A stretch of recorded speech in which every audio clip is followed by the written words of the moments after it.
So today we're talking about doing ISP programming using an Arduino. So the idea is that when you buy an atmega, this chip right here, it's like a atmega328p, I think. By default, it doesn't come with anything on it.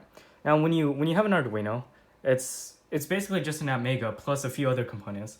And the main thing about the Arduino is that when you connect it to your computer with a USB cable, you can press like upload sketch and it will take your C code, it will compile it, and it will write it to the flash memory of the atmega. So the way it does that is with a piece of code called the bootloader. And what I'm saying is, if you buy a chip by default, it doesn't come with this bootloader. So we need to write it to it ourselves. The way this bootloader works is that you can see here that it stores some memory for the bootloader, it stores some memory for applications, and so to write our bootloader into the atmega, we use an Arduino, which like a default Arduino, and it's encapsulated in these steps here. So the wiring is actually pretty simple. This circuit right here is just so we have a visual indication of what's going on. All it does is it has a few lights to tell us what's going on. And then from here, you see that there's 6 pins here and 6 pins here. This is in order. It goes MISO, 5 volt, SCK, MOSI, reset, and ground. So the way we're going to do this is we're just going to wire MISO to MISO, ground to ground, 5 volt to 5 volt, etc. Except with one critical exception. For some reason, the default Arduino ISP sketch does not use the reset in the 6-pin header. It uses a reset on pin 10. So instead of using that one, we're going to use pin 10. So just making sure we have our colors in order. Green.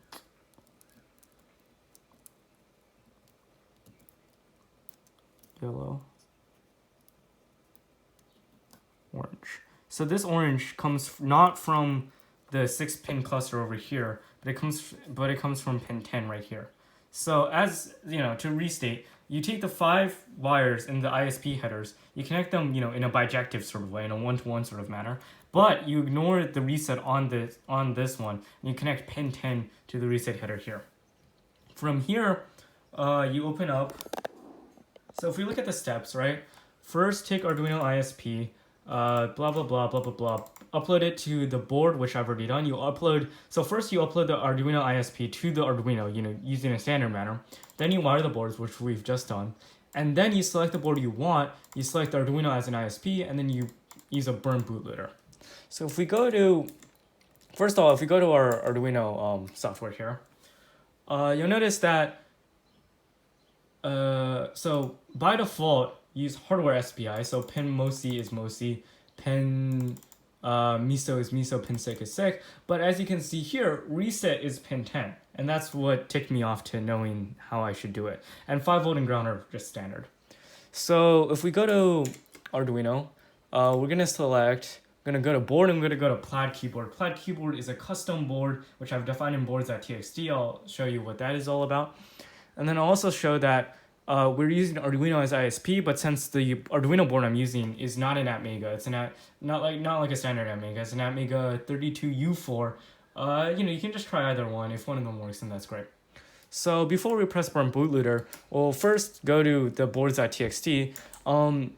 First of all, since it's not actually an Arduino, we can ignore a lot of the parameters here. We only care about the bootloader and the device. So the device is an atmega328p as stated before. The CPU frequency is 60 megahertz. I know that because I put a crystal that is 16 megahertz. And then the tool used to upload the bootloader is going to be AVRDude. The fuses here are taken from USBasp. By the way, that's the bootloader we're going to be uploading. It's USBasp. And that's defined here in this hex file. This hex file here is the USB ASP bootloader in hex format, and the fuse things are basically just options that set the behavior of the chip.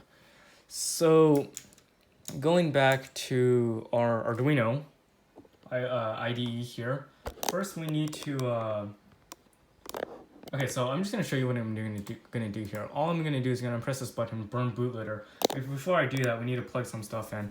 First, I need to give the let's give the Arduino power. So as you can see here, this LED is on, and also this LED is on, telling us that the Arduino is on. And then I'm gonna plug in the keyboard.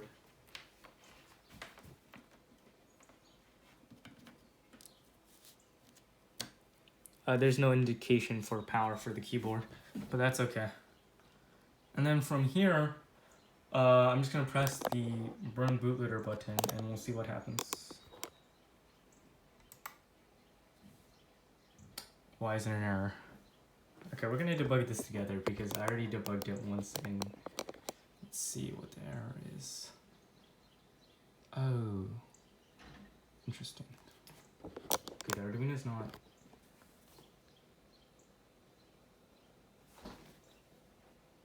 The Arduino is not doing its job, basically. Let's see. Oh no, I just need this. Okay, let's try that again. Burn bootloader.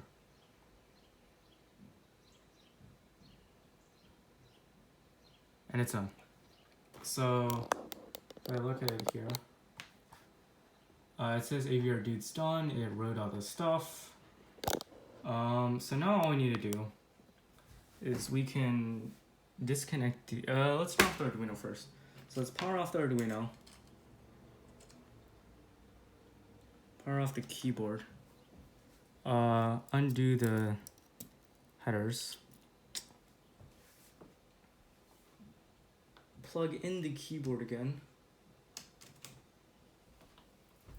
And now, if we look at system information,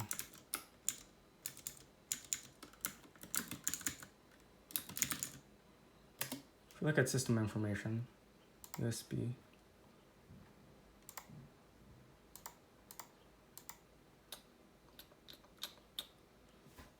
okay, so look, right now we don't see anything here. What you need to do is you need to enter bootloader mode. So that's done by pressing pressing reset button, pressing ground, letting go of reset, letting go of, sorry, insert ground, I meant boot. And that should bring it into, let me look at the instructions again.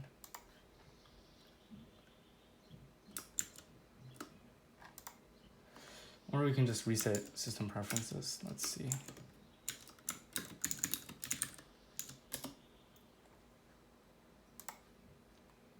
And now, okay, yeah, you just need to reset system information again. Now you see that it says USBasp at the top there. That means that it's been recognized as a USB device. So we can open up our terminal and then run this AVR dude command. Let's see, let's zoom in. AVR dude dash, I think C is, I don't remember. C is like the program, like the bootloader, and then P is the device. So then, okay, it said it's good. And then we run QMK flash.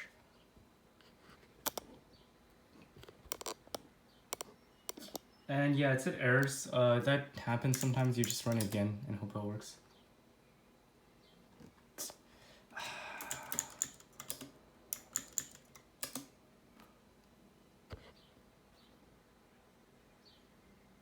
I'm able to read high fuse.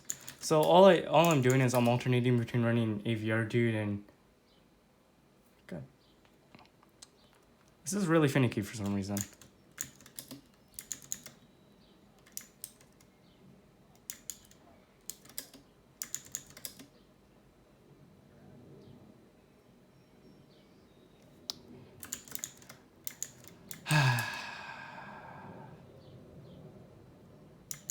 Read high fuse.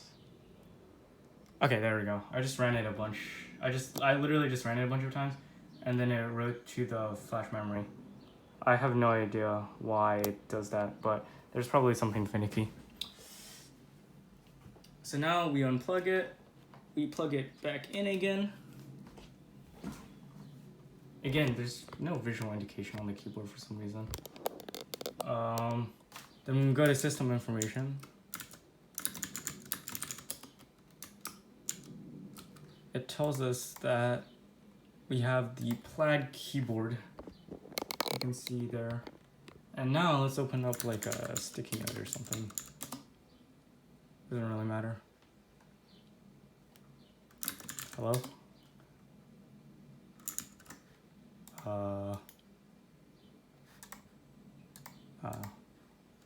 Okay. As you can see here, we just need to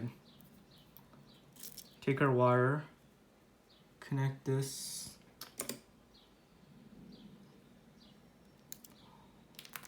We can, it's a functional keyboard, it says hi. So that's about it for doing this. Yeah, it should, yeah. And then the next step from here is to solder your switches.